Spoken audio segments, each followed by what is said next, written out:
출애굽기 21장 1절에서 6절까지입니다. 다 같이 봅니다. 시작.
아멘.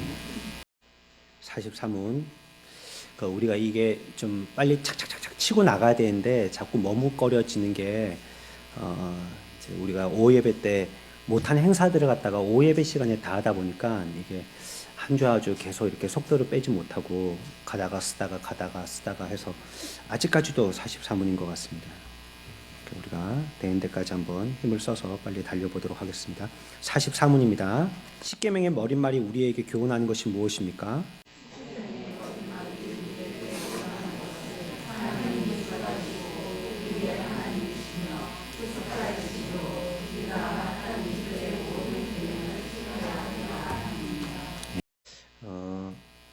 이제 이스라엘 민족들이 광야에서 신앙의 믿음의 삶을 걸어가는 삶을 사는 것이 출애굽으로부터 시작되었다라고 말씀을 드렸고요.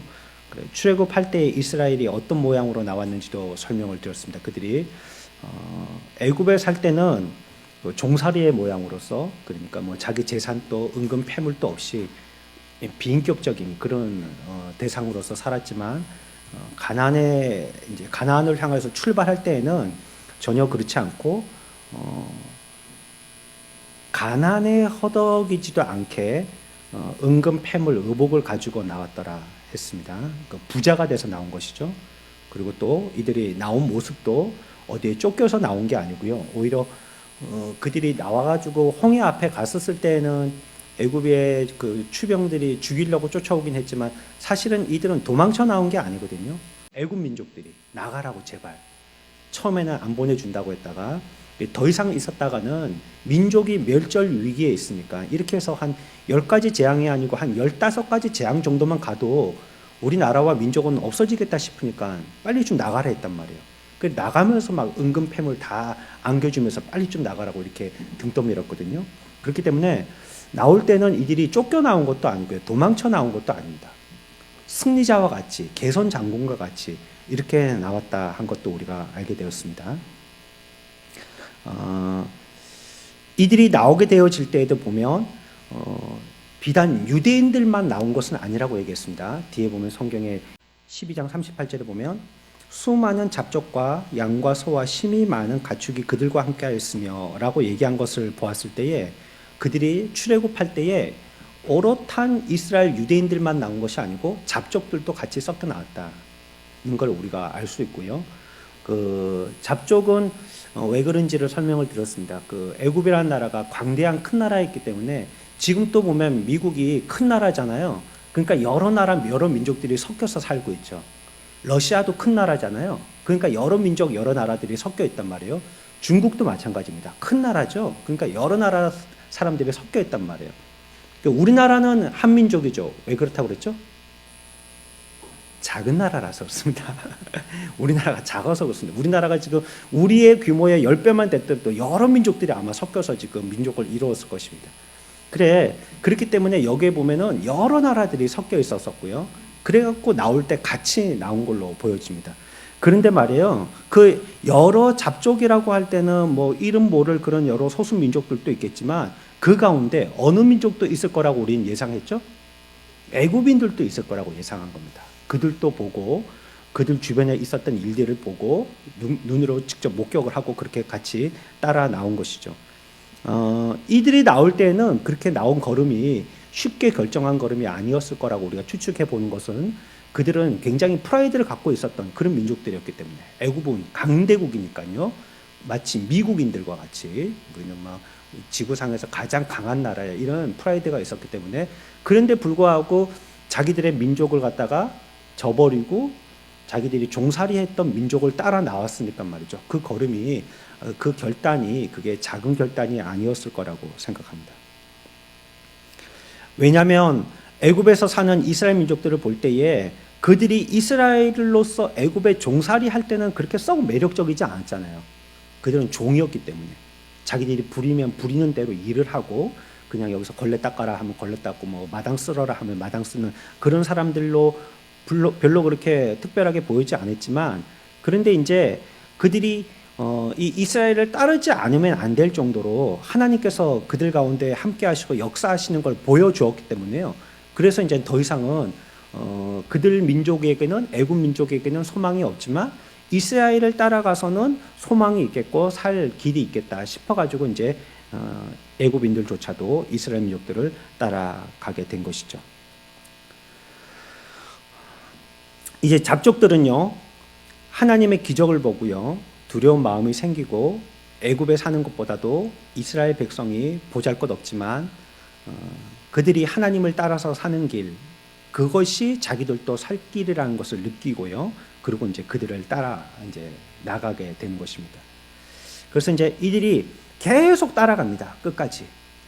근데 이들은 처음부터는 하나님을 잘 알지 못했던 사람들이고, 혈통적으로도 그들은 그냥 이방인들에 불과했기 때문에요. 그냥 옆에서 어떤 큰 이벤트가 있을 때마다 확인했을 뿐이지 그들이 부모로부터 배웠다든지 이런 것들이 많이 없단 말이에요. 그러다 보니까 가다가요, 많이 멈칫멈칫합니다. 그래서 애굽에서 나와가지고 광야 생활을 하고 가나안에 갈 때까지 뒤에서 원망불평을 했던 사람들 가운데에 무리들 중에 한 무리들로서도 이 사람들이 꼽히는 거거든요. 왜냐하면 그런 교육이 전혀 되어 있지 않은 상태에서 그냥 따라 나왔기 때문에 그렇습니다. 그래서 저 뒤에서 그냥 궁시렁거리고 원망하고 불평하고 할 때 같이 그게 동조하고 하다가 땅이 갈라져서 죽든지 이렇게 다 사막의 모래처럼 이리저리 흩어지고 사라지고 그렇게 되었던 것이죠. 이들이 결국은 따라와서요, 홍해 앞에 이제 이르르는 시내산에까지도 따라오게 되어집니다. 그리고 이스라엘 민족들이 하나님의 음성을 시내산에서 듣게 되어졌을 때 직접 그들도 함께 그 장면을 목격하게 됩니다. 시내산, 시날산, 호렙산 다 비슷한 이름들이고요, 같은 지명입니다. 근데 거기까지 간 것을 보면 이 잡족들이요, 그냥 무턱대고 갔다라고는 보기 힘든 것입니다. 그냥 아무 대중도 없이 앞에 이스라엘 사람들이 가니까 그 사람들의 뒤통수만 보고 갔다라고 얘기하기는 좀 힘든 것이에요.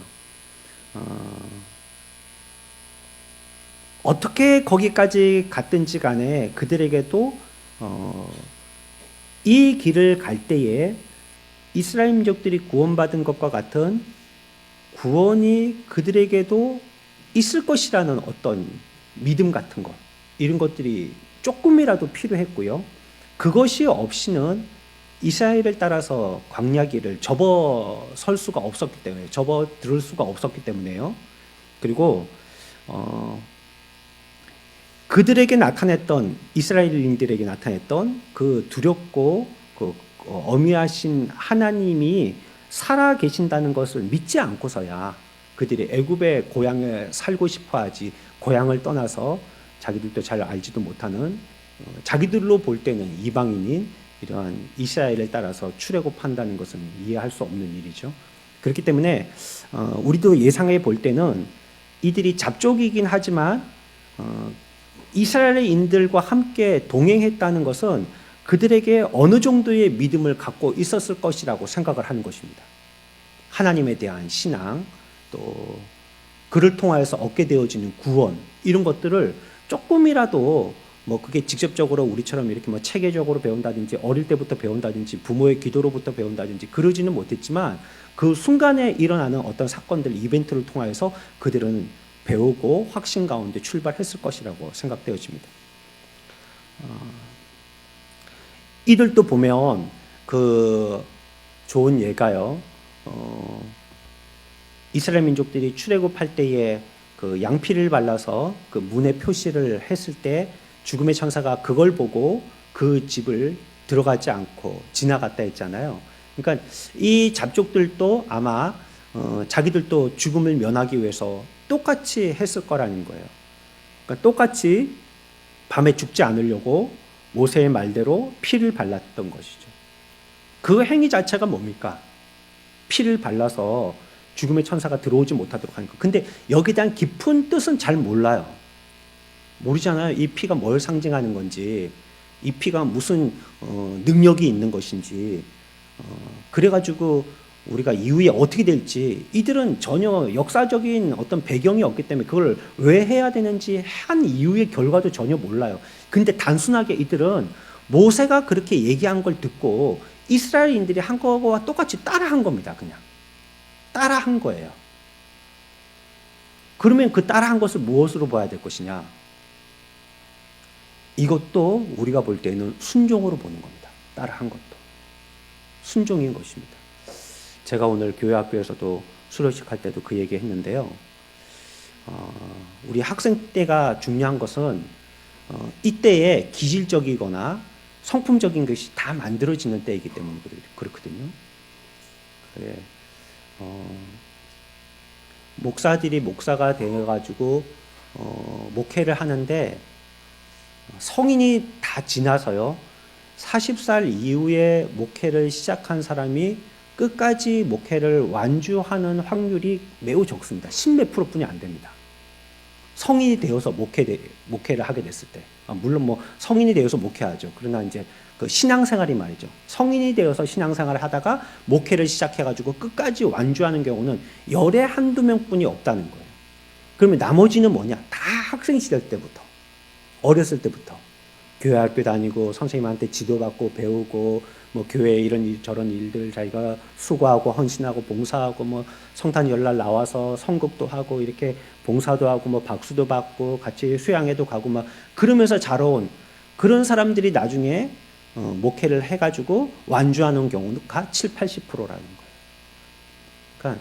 그러니까 그때 배우고 교훈받은 게 별것 아닌 것 같지만 그 신앙의 기반이 거의 되다시피 하는 거예요. 그 나머지 성인이 되어서는 뭐냐?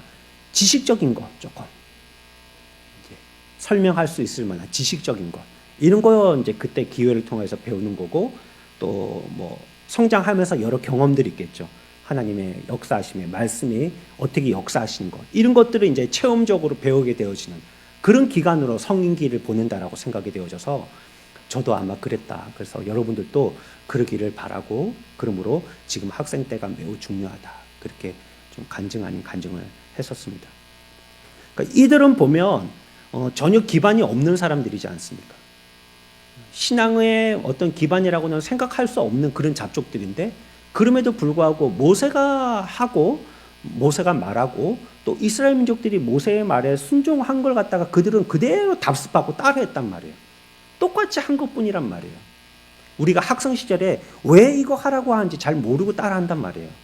왜 주일날 꼬박꼬박 예배 나오라 하는지, 왜 꼬박꼬박 졸고 있는데 노트 주면서 그거 필기하라고 그러는지, 왜 기도회에 나와서 기도하라고 하는지, 왜 헌금하라고 하는지, 왜 뭐 이런 설거지하고 봉사하라고 하는지, 뭐 어렸을 때부터 교사하라고 하는지 그때 모르고 그냥 선생님이 엉덩이 토닥토닥 예쁘다 해주니까 그냥 그렇게 따라서 했단 말이에요. 그런데 하나님이 보실 때는 그런 것도 우리의 순종으로 보신다는 거예요. 믿음의 순종으로 본다는 겁니다. 우리가 의미를 채 알지 못하고 하지만 그러고 보면 믿는다는 것은요 다 이해하고 믿는 건 아닙니다. 아 그렇지 그래 그거 충분히 이해될 만해 그렇지 그건 당연히 그렇게 믿는 사람은 잘 없다는 거예요. 대부분 보면 그렇게 하는 거 보고 따라하고 하는 거 보고 같이 뭐 그렇게 실천해보고 용기를 내서 한번 욱 하고 한번 해보고 그랬더니 이게 뭐 안 될 것 같았는데 되고, 또 혼날 것 같았는데 혼이 안 나고, 그러니까 정말 하나님의 살아계심이 체험되어지고, 그러면서 신앙이 자라는 것이거든요. 그렇기 때문에 이들도 애굽에서 나와가지고 이스라엘 사람들을 따라간 것도 순종으로 보아야 할 것입니다. 어린 양의 피로 살았는데 이들은 그 뜻을 잘 알지 못했죠. 다만 그냥 이스라엘 백성들이 하는 대로 하고 모세가 명령한 대로 순종해서 그렇게까지 따라 살게 되어진 것입니다. 그래, 자기들도요, 이스라엘 사람들이 그렇게 하니까 자기들도 따라서 그렇게 하면 산다 하니까, 그러니까 임방과 문설주에다가 피를 양피를 받아가지고 그 피를 발라가지고 그래 살았던 것이죠. 그러니까 순종은 여기서부터 시작된 겁니다. 이들의 순종은 이 일로부터 시작되어진 것입니다. 그러니까 내가 언제 때부터 예수를 갖다가 잘 믿고 체계적으로 믿어야 되는데, 지금 믿어가지고 내가 뭘 하겠나, 이 나이 먹도록 놀다가, 아까도 그 새가족들하고 그 가족들하고 식사하시면서도 그런 얘기를 했는데, 30년 넘게 믿었지만 가운데 공백기가 너무 많아가지고 지금 믿으려고 하니까 용기도 잘 안 생기고, 그리고 예전에 자기가 갖고 있었던 자기 나름대로의 주관적인 신앙 이런 것 가지고 예수를 믿으려고 하니까 이게 가족들이 보기에 조금 이상하시더라는 거예요. 그게 체계가 없는 것 같고, 또 믿는 걸 얘기해 보라니까는 뭐 누가 뭐 어떻게 한 거 이런 건 이제 사건 사고 이런 것들만 얘기하지 자기의 신앙적인 어떤 고백적인 이런 얘기들은 잘 하지 않고, 그런 것들이 좀 빈약해 보인다라고 이렇게 서로가 얘기하게 됐는데, 그것처럼 말이죠. 우리들도 그 어떻게 해서 그렇게 되어지는 것인지 그 의미는 그냥 우리는 잘 알지는 못하지만 말이죠. 그러나 이제 우리가 하게 하니까 그냥 우리들도 그 모습을 보고 따라하고, 그들이 우리에게 선배로서 보여주신 그 모범을 쫓아서 우리들도 그 모습을 똑같이 하다 보니까 이제 여기까지 오게 되어진 것이죠.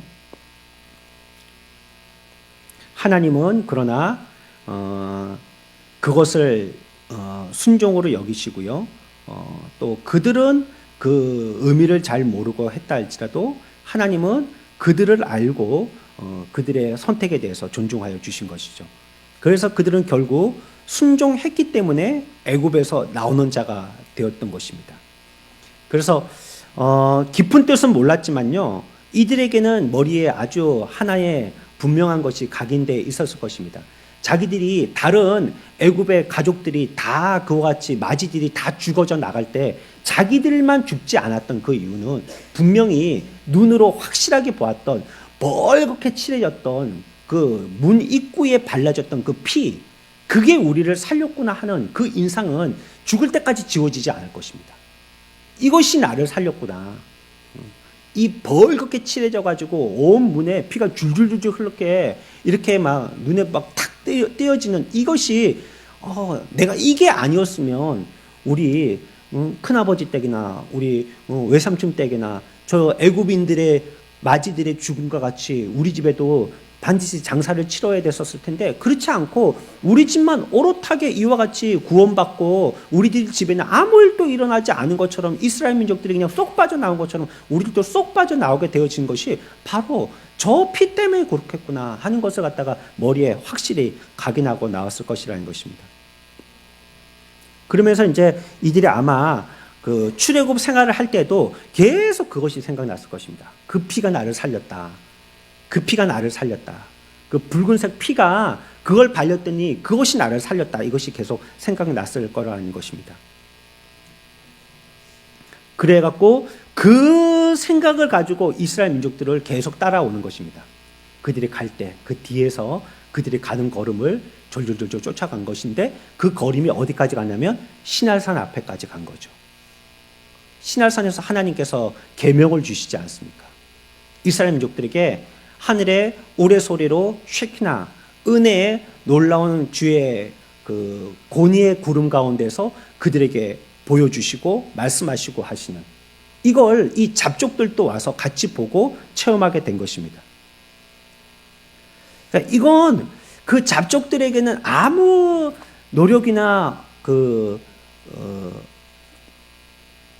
자기들의 수고가 없는 것입니다. 그냥 자기들이 구원받게 된 것은 오직 그 피가 그들을 구원시켰다는 거, 이거 기억되게 된 거거든요. 얼마 전에 제가 신문을 읽었는데요. 제가 한번 말씀드린 겁니다. 법륜 스님에 대한 얘기입니다. 경주에서 중고등학교를 다니면서 이분의 꿈은 과학자가 되는 게 꿈이었답니다. 공부를 제법 잘했었나 봐요. 그래서 이제 그 졸업을 하고 학교를 어디를 결정할까를 두고 많이 고심을 했나 봅니다. 그리고 교회도 다녔었대요. 교회도. 근데 교회에서는 기도해라 얘기를 하니까 그게 자기에게는 답으로 여겨지지가 않았다는 거예요. 자기는 답을 찾고 싶은데 교회가 하니까 기도하라고 하니까 그 교회는 떠났다는 거예요. 그래갖고 절에 갔다는 겁니다. 바로 갔는지 한참 있다 갔는지는 모르겠지만. 그래갖고 절에 가갖고 자기가 어느 길을 선택해야 될지 모를 때 분황사 주지 도문 스님을 만나가지고 그 사람이 스님이 되라 이렇게 얘기했다는 거예요. 좋은 스승을 만나야 됩니다. 말도 뭐 이 말 저 말 해준다고 다 그 사람이 나에게 스승이 되는 게 아니고요. 잘못하면 이렇게 잘못된 길로 인도할 수가 있는 것이죠. 과학은 탐구하는 것이고 불교는 참고하는 것이다. 이렇게 가르쳐줬다는 거예요. 참고는 참선하여서 진리를 탐구한다는 뜻입니다. 그러니까 탐구는 열심히 공부하고 찾아보는 것이지만 불교는 참고하는 것이다. 믿느냐 안 믿느냐가 아니고 불교라는 것은 수행하는 것이다. 이렇게 얘기해 줬다는 거예요. 그래서 자기는 습관적으로 무의식적으로 사는 그런 사람이 아니라 이제는 자기가 자기의 주인이 되어서 그런 삶을 살려고 이제 불교에 입문하게 됐다라고 그렇게 기사로 기록되었습니다. 그러니까 자기가 자기에게 주인이 되어서 무의식적으로 사는 사람들을 중생이라고 얘기하고요. 자기가 자기의 주인이 되어서 사는 사람들을 붓다 이렇게 부른다는 겁니다. 그래서 이제 내가 부처가 되어서 사는 것이다 라고 그렇게 도문 스님한테 배웠다는 것이죠. 그로부터 해서 법륜 스님은 자기를 다스리고 참선하고 탐구하고 자기를 발견하는데 애쓰고 노력했다는 얘기입니다. 좋은 말인 것 같지 않습니까? 그렇죠? 그분이 노력과 진리를 찾으려고 하는 그런 탐구 정신, 저는 이건 살만한 것이라고 생각됩니다. 그러나 여기서 우리가 좀 놓치고 있는 것은 우리 부패한 인간들이 찾으면 찾을 수 있느냐는 것입니다. 우리가 참선을 하고 탐구를 하고 법륜 스님과 같이 참 진리가 무엇인지 우리가 애쓰고 노력하면 발견할 수 있느냐는 거예요. 정말로 참고하면 되느냐는 거예요. 이 잡족들은 뭔지 몰랐어요. 어떻게 하는지 몰랐어요. 그렇지만 그들이 하나님께서 죽이지 않고 일종의 출애굽에서 이스라엘의 백성 가운데 섞여서 출애굽하게 하신 것은 구원을 얘기하시는 건데요. 구원받게 된 것은요. 그들이 참고해서 구원받은 것이 아닙니다. 단순하게 그들이 하나님으로부터 명령 들은 대로 했기 때문에 구원받은 것입니다. 그러니까 우리의 노력이나 우리의 수고가 전혀 여기 가미되어 있지 않은 것입니다. 우리가 참고한다고 알아져가지고 깨닫고 무릎을 딱 치면서 이게 예수 믿고 구원받는 도리구나 하고 우리가 선택해서 구원의 길을 접어선 게 아니라는 거예요. 이끌어 주시니까 그 인도에 따라서 따라온 거예요. 어떻게 보면 우리들도 우리 스스로 잡족이라고 얘기할 수 있는 것이죠. 뭐 어감이 조금 안 좋긴 하지만 그렇게 해서 우리가 구원받은 것이라는 거예요. 그래서 이스라엘 백성이나 이 잡족이나 동일하게요. 그들 가운데 깊은 인상으로 남은 것은 어린 양의 피인 것입니다. 그 피를 바르라고 하시는 하나님의 방법대로 발라서 그들이 구원받은 것인 거고요. 두 번째로는 무엇이냐면 그 피를 발라서 구원받았기 때문에 이제는 하나님의 백성으로서 그와 같이 말씀을 따라 살아야 되겠구나 하고 작정하게 됐다는 것입니다. 그 말씀을 따라서니 살았다. 그럼 앞으로도 살 때도 그 말씀을 따라야지 사는구나. 이렇게 하는 거죠. 아마 하나님의 말씀을 따르지 않을 때마다도 사람들이 다 죽어나간다면 아마 하나님의 말씀을 따르려고 하는 사람들이 줄을 쓸 겁니다. 근데 하나님이 그와 같이 즉각적으로 우리들에게 나타내 보이지 아니하시다 보니까 하나님의 말씀을 따르지 않아도 살 수 있네 하고서 사람들이 나름대로의 방법을 쓰기 시작하는 거죠. 그러나 이들에게는 이 두 가지가 깊은 인상으로 남게 되어져서 이스라엘과 같이 광야를 살아갈 때 계속 그 머리에 기억되어진 것입니다. 그러면서 호렙산에서 하나님께서 계명을 주셨을 때도 그와 같은 생각이 그 계명과 함께 하게 되어져서요. 우리에게 이 계명을 주신 것은 무엇일까? 마치 출애굽할 때 문에다가 그 피를 바르라고 한 그 이유는 무엇일까? 그 깊은 뜻은 모르지만요. 그렇게 하라고 한 그 큰 전제는 무엇인가? 결국은 뭐 하라는 겁니까? 피를 발라서 우리 보고 어떻게 하라는 거예요? 살으라는 거거든요. 살으라고.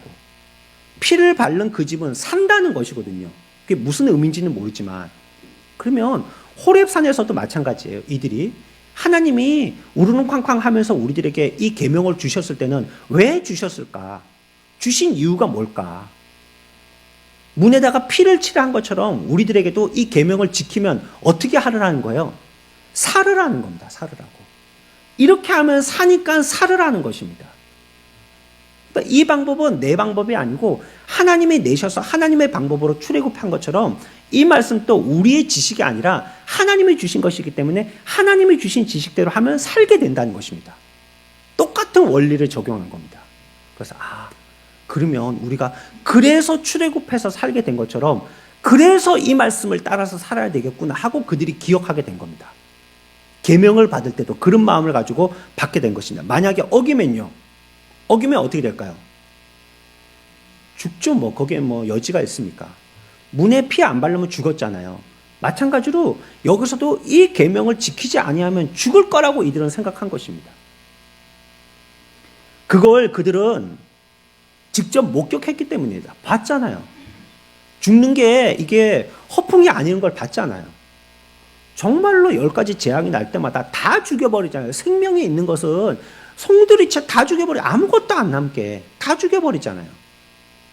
벌레에 균까지 다 일으켜서 생명이라는 생명을 모조리 다 죽여버리잖아요. 하나도 남게 하지 않는다는 거. 어떻게 보면 하나님이 참 모질게 죽여버리시는 겁니다. 그렇지만 우리들도 여기에서 주신 이 계명대로 우리가 순종하지 않게 되어지면 우리들도 모진 죽음을 맞이하게 된다는 것입니다. 망하고 결국은 거역했다가는 다 죽겠구나 생각하게 된 것입니다. 그래서 하나님이 이와 같이 모진 죽음을 면토록 하기 위해서 우리를 탈출할 수 있는 탈출구로 피를 바르는 방법을 가르쳐 주셨으니 그것은 곧 우리 보고 죽으라고 한 것이 아니고 살으라고 하신 하나님의 사랑이니까 우리들도 이 호렙산에서 이 계명을 받아서 그 말씀대로 따라 순종하면 그것은 하나님의 사랑이고 그 사랑에 의해서 우리들은 죽어요 살아요? 산다는 것입니다. 그러니 내가 하나님의 사랑의 마음을 가지고 이 계명을 지켜야 되겠구나라고 생각한다는 거예요. 이렇게 어린 양에 대해서 계속 생각하게 되어지고요. 그 생각의 깊이는 자꾸 깊어지는 것입니다. 자꾸 생각하지 아니할 수가 없는 것이죠. 그래서 이스라엘 백성들은 이런 것들을 미리 전부터도요. 벌써 얘기를 하고요. 깨닫도록 하기 위해서 많은 사람들을 보내어서 얘기했었습니다. 오늘 오전의 말씀과 같이요. 깨닫게 하려고요. 그리고 그 다음이 이 하나님의 계명을 지키자 하는 것입니다. 모든 구약의 선지자들이 국민의식을 불러일으켜서 이것이 이제 토대가 되어서요. 출애굽과 어린 양으로 구원받는다는 것, 하나님의 자비로 구원받는다는 것, 그와 같은 우리는 구원의 백성이 되었다는 것. 그것이 무엇을 가르치냐는 것. 이걸 갖다가 계속 주지시키고 백성들에게 얘기했습니다. 그러니까 이 말씀대로 잘 순종해야 된다. 그 말씀을 잘 따라 살아야 된다. 이것을 이들에 배운 것입니다. 십계명이 중요한 것은요. 죄를 금하는 것입니다. 하지 말라고 하는 것을 안 하는 것입니다. 곧 악을 행치 말라는 것이죠. 그리고 그 말은 예수님의 계명이 무엇인지를 우리들에게 가르치는 것입니다. 죄는 금하고 그분이 우리들에게 가르쳐 주신 우리에게는 서로 사랑하라 라는 말씀하셨죠. 사랑을 하라라고 우리에게 가르쳐 주셨으니까 우리는 그 말씀대로 따라 살아야 된다는 거죠. 누가복음 한번 찾아봅시다. 10장 27절입니다. 계명의 큰 대지가 이렇게 설명되고 있습니다. 27절 한 절만 읽습니다. 시작.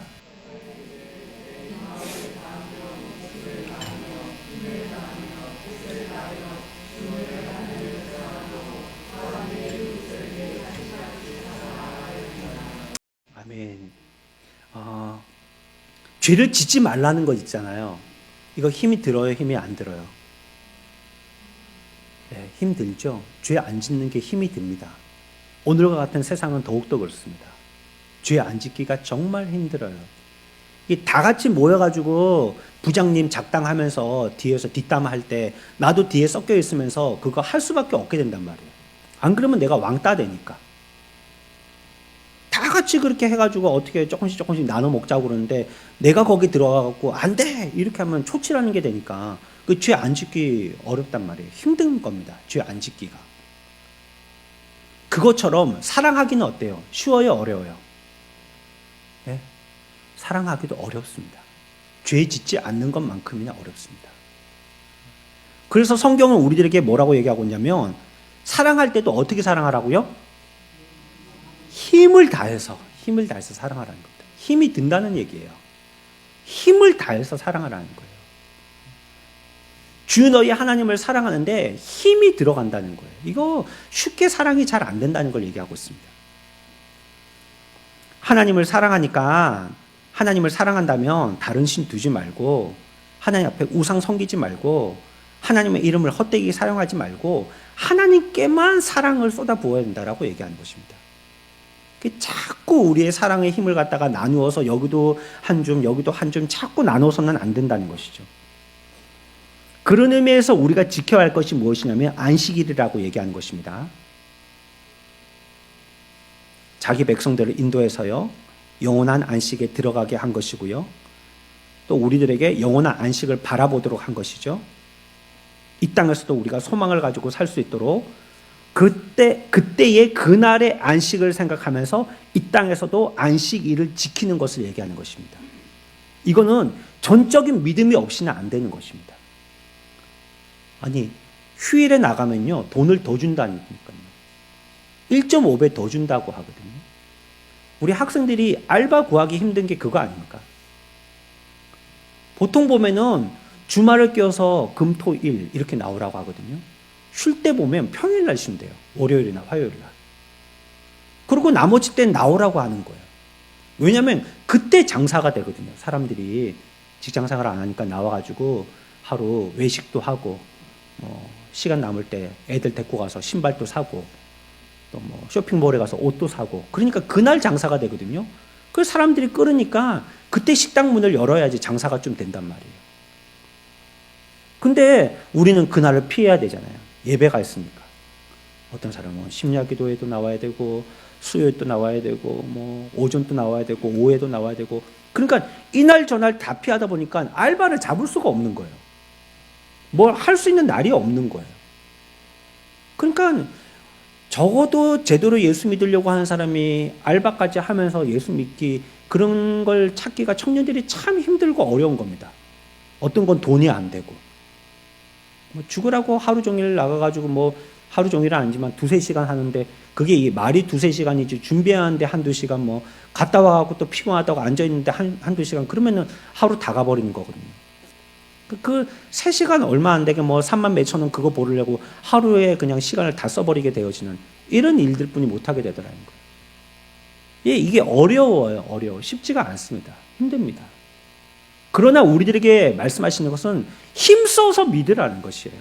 이 땅에서 우리가 해야 될 것은 그 사랑을 알고 깨달았으면 힘써서 믿어야 된다고 얘기하고 있는 것입니다. 그리고는 전적으로 의지하고 우리들은 안식하라는 거예요. 그게 너무 겁낼 필요가 없습니다. 그거 안 해가지고 내가 크게 잘못되지 않습니다. 겁내지 마세요. 그거. 내가 원하는 대로 내가 뜻하는 대로 그렇게 꼭 내야지만이 내가 살 줄 알고 거기에 목숨 걸고 그것 때문에 아둥바둥하지만 그렇게 꼭 안 하더라도요 괜찮아요. 하나님이 인도해 주시는 방향이 있어요. 물론 이거는 우리가 최선을 다했다는 전제하에 말씀드리는 겁니다. 내가 게으름 펑펑 피우면서도 하나님이 해주시겠지. 그거는 해당 안 한다는 거예요. 내가 내 나름대로 애를 썼는데도 말이죠. 그런데도 하나님이 내가 원하지 않는 다른 방향으로 나를 갖다가 인도하신다. 그럴 때는요 괜찮아요. 겁낼 필요 없습니다. 하나님이 다 정해두신 하나님의 길들이 있기 때문에 그 사람을 그 섭리대로 인도하실 것이니까요. 이것은 그냥 내가 알지 못하는 길로 접어들었을 뿐이지 하나님이 원하시지 않는 길은 아닌 거예요. 담대하게 걸어가면 되는 겁니다. 그냥. 그러니까 우리가 안식일을 지키는 것이죠. 그래, 내가 그렇게 해서 그래 1.5배 못 받고 다른 사람들 이렇게 봉투 두둑하게 챙겨갈 때 나는 얇은 봉투를 챙겨갈 수밖에 없지만 그래도 나는 하나님을 전적으로 믿고 신뢰하니까 나는 안식일을 지킨다. 주일을 지킨다. 그리고 주님 앞에 나와서 예배 드리는 것입니다. 그것은 이 땅에 소망을 둔 자세가 아니에요. 하늘에 소망을 두기 때문에 가능한 것입니다. 그래서 그날을 안식일이라고 얘기한 겁니다. 영원한 안식은 그 나라에 가서 진정으로 얻을 수 있는 것이고 거기에 대한 맛을 잠시 이 땅에서 보여주는 것입니다. 그렇기 때문에 하나님의 인도를 따를 때 우리는 즐겁게 따라가게 되고요. 아무 의심 없이 하나님의 인도를 따라갈 수가 있는 것입니다. 그분이 우리의 목자가 되어주시고 또 그분이 우리들에게 약속하셨고 또 그를 통하여서 영원한 평안이 약속되어 있고 완성이 보장되어 있고 그러니까 그 길로 갈 때 인도하시고 욕심될 것도 없고 또 그분이 우리에게 격려하여 주실 것이고 그냥 우리들은 하나님의 인도를 따라가면 되는 것입니다. 그 믿음이라는 것과 순종이라는 것을 너무 복잡하게 머리 계산을 많이 하실 필요가 없고요. 그냥 단순하게 따라가면 되는 겁니다. 여러분들이 학생 시절에 예수 믿었던 것처럼 그냥 그렇게 선생님이 지도하시는 대로 내 신앙을 여러분들이 계획하고 믿었나요? 선생님 그거 아닌 것 같은데요? 우리가 그렇게 하지 않았잖아요. 선생님이 이게 콩이다, 이게 메주다 그러면 우리들은 그게 콩인 줄 알고 그게 메주인 줄 알고 그냥 그렇게 순종하면서 따라갔죠. 그래가지고 우리의 신앙이 지금 여기에 이르는 것 아니겠습니까? 하나님 말씀도 믿을 때 우리가 그분이 격려해 주시고 그분이 인도해 주실 것이기 때문에 그분을 그냥 따라가는 것입니다. 그리고 우리의 일손을 놓고 그날은 편히 하나님께 감사하면서 하루를 예배하는 것입니다. 이웃 사랑도요, 하나님을 사랑하는 태도로 사랑하는 것이라고 말씀드렸습니다. 하나님의 사랑이 있고 이웃 사랑이 있는데 이것은 일반이다. 같은 것입니다. 그 사랑은 하나의 사랑입니다. 물론 사랑을 나타내는 원어의 이름들은 여러 가지가 있지만요. 그러나 하나님의 사랑하고 이웃의 사랑을 얘기할 때는 같은 얘기를 합니다. 같은 사랑입니다. 그것이. 동류의 사랑을 얘기하는 것입니다. 그 잡족도 은혜를 받게 된 것은요. 그리스도의 십자가 사실이 없이는 중단죄를 졌던 사람들이 하나님의 백성이 될 길이 없는 것이었죠. 그래서 하나님의 계명을 받고 그것을 잘 지킴으로 거룩한 백성이 되어진 것입니다. 그래서 하나님이 우리들에게 계명을 주실 때도요. 그 순서가 먼저 우리들에게 은혜를 주시고 그리고 계명을 주시는 것입니다. 먼저 살게 하여 주시고 또 그것을 우리들에게 보게 하여 주시고 체험케 하여 주시고 그리고 이제 우리들에게 너희들도 하나님의 백성으로서 이 계명을 지켜야 된다라고 얘기하고 있는 것입니다. 우리가 계명을 읽을 때에도 성경 말씀을 들을 때에도 하나님이 우리들에게 어떤 구원을 허락하여 주셨는지 또 무엇을 지키라고 하는지 잘 기억하고 우리가 하나님의 은혜를 믿고 그 은혜 가운데서 하나님의 말씀을 내가 어떻게 하든지 지켜야 하겠다는 이 각오를 가지고 애써서 지켜나가야 하는 것입니다. 우리의 결론은 하늘나라에 있다라고 말씀을 드렸습니다. 우리의 마지막에 심판받고 또 계산되어질 날은 이 땅에서가 아니라 이 땅에서의 수고가 다 그치는 그때 가서 칭찬받을 자가 누구인지 그때 가서 부끄러움 당할 자가 누구인지 그때가 중요한 것입니다. 이 세상에 유대인들로 봐서는 우리들은 이방인들 아닙니까? 그들을 유일한 하나님의 선택받은 선민들이라고 얘기한다면 우리들은 그런 시각으로 보면 이방인들과 같지만 이런 잡족과 같은 우리들에게도 큰 은혜를 받게 하여 주셔서 십자가로 구원받게 하여 주시고 알지 못하지만 우리가 하나님이 내신 믿음의 방법을 우리가 믿고 순종하여서 따라갔더니 아무 생각 없이 따라갔더니 그를 통하여서 우리들을 구원받은 하나님의 거룩한 백성 되게 해 주신 것입니다. 그렇다면 그 은혜를 우리가 기억하고 우리들에게 지키라고 하신 지켰을 때 우리들에게 생명과 안식이 되게 하시는 그 말씀을 우리들에게 주셨을 때 우리들은 이것을 거절하지 말고 달갑고 감사한 마음으로 지켜나가는 사람들이 되어야 할 것입니다.